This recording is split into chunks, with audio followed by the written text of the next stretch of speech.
So now, at not even the end of all of this, let's really look at, so what do you got, liberals? What have you pulled off?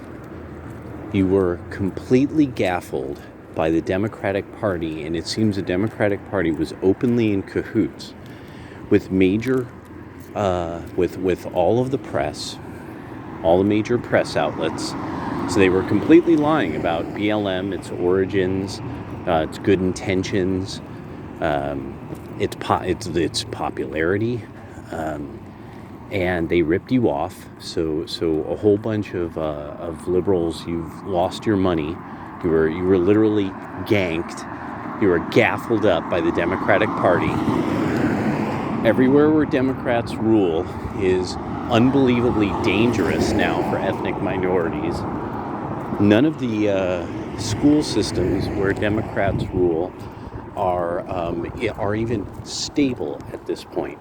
You have literally Oregon, which says to prevent racism, we got to make sure that a state with, I think Oregon has something like a population of Black Americans that make up, I think, 2% of the population of Oregon. They're saying you don't have to know how to read or write to graduate high school because you're a black. Now, Native Americans and Latinos are a much larger group. Hispanics and Native Americans make up a much larger portion. So really what they're kind of saying is, because you people are no good at doing your homework, or you're dumb or something, that you don't need to know how to read or write. And that's success. And in Oregon, that is a successful school career, is not being able to read or write by the time you're an adult. So even a place like Oregon has given up on even educating the youth.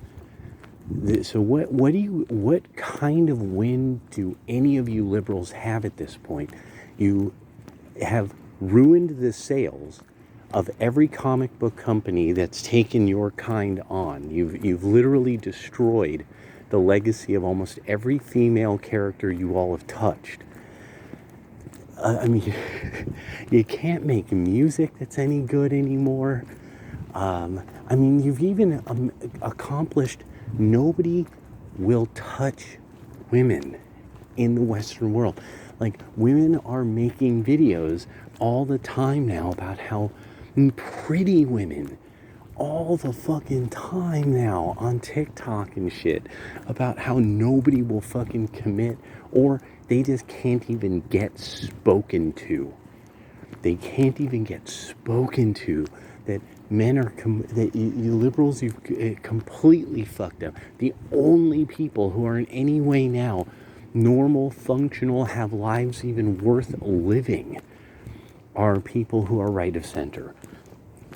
They have everything, they have a reason to be alive. I mean, I really think about it. If you were a liberal, like, what's keeping the gun out of your mouth?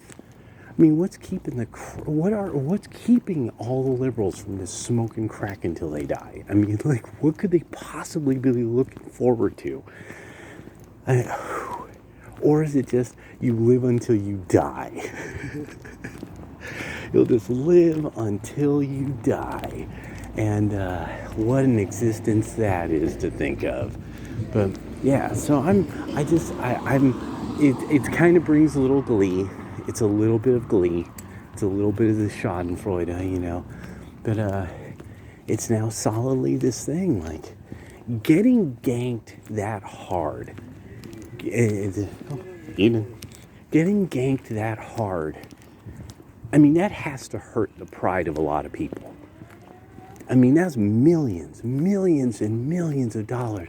And then there's the billions in riot damage. Being ganked that hard has to hurt.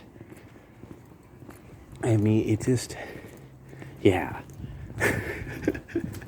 And it has to be like one of these things, like, where they're just sitting there scratching their neck like, damn, we got punked out, we look like suckers. Oh my God, we look like chumps. I mean, like, and then one of the things too is, I just wanted to put this out there. The dude who doxes the truckers, and then goes on this crazy tirade, and everybody finds out, oh, of course you can't get access to your fucking offspring because you're a fucking degenerate nut. Now, is this guy trying to find anything worthwhile? Is he helping find Ghislaine Maxwell's Black Book? No. This guy trying to actually help anybody? No. No, that's no, because he's a nut job. He's a nut. He's just another leftist nut job whose child will be better off never having met him. I mean, really, if you really think about like somebody like that, this is one of those people who it's like, no, if whoever gave birth to his child literally never spoke to him again, never allowed that child to ever even know that homie existed, the child would probably be better off. And I'm one of those people who I don't like any of that kind of business. But in this case, just seeing the way he freaked out, and I'm like, nope, you're a freak. You're a freak, and no, you should never be allowed even access to your child. Never even access. You're an inhuman, you're a monster. Inhuman piece of shit. Just another one of these liberal Nazis. You know, these central planning losers. That it's like, no, because you probably can't be likable in the real world. That real people don't like you, and especially one of the key things, and this is one of the things that now it's really hitting, I think is really starting to hit the liberals in general, is they're so unlikable. So unlikable. Everything left of center is just so low class, meth head, and unlikable. Just so low rent. Everything now is low rent, trying to look classy. You know, ain't no Thelonious Monk happening on the left anymore. You know, none of these gender Americans are Gore Vidal. Nope. No. None of these. It's over. They can't even fake having class. People like Jean-Luc Picard, you know, that guy, he could fake it for, you know, most of his life that he was some classy beast. But nope, couldn't keep it up for the tail end. Couldn't be like Christopher Walken, where how does Christopher Walken vote? Does anybody even know? Does anybody even know how Christopher Walken votes? Do you ever hear him saying like, "Oh yeah, I totally disavow doing the Intercontinental"? No. He'll never do that because he's nobody's bitch. Because he's Christopher fucking Walken. You just look at them and be like, suck my dick. Take my limp dick out. Come over here and suck it. You know, and that's what. Now, if you know the reference, the Christopher Walken reference that I'm making, it's a movie most people do not know he was in. Yeah. No, pull out my limp dick. He's gonna come over here and suck it. Boss, what are you looking at me like that for? Come here. So bad. Yeah, that was a good movie. All right, well, time for me to mess around with a little this and a little that. It's gonna be my Friday tomorrow. It's gonna be very enjoyable. And then for 2 days, I'll be messing around in virtual space. And I need to start. There's a course I've got to start that I've been putting off. So, all right, later.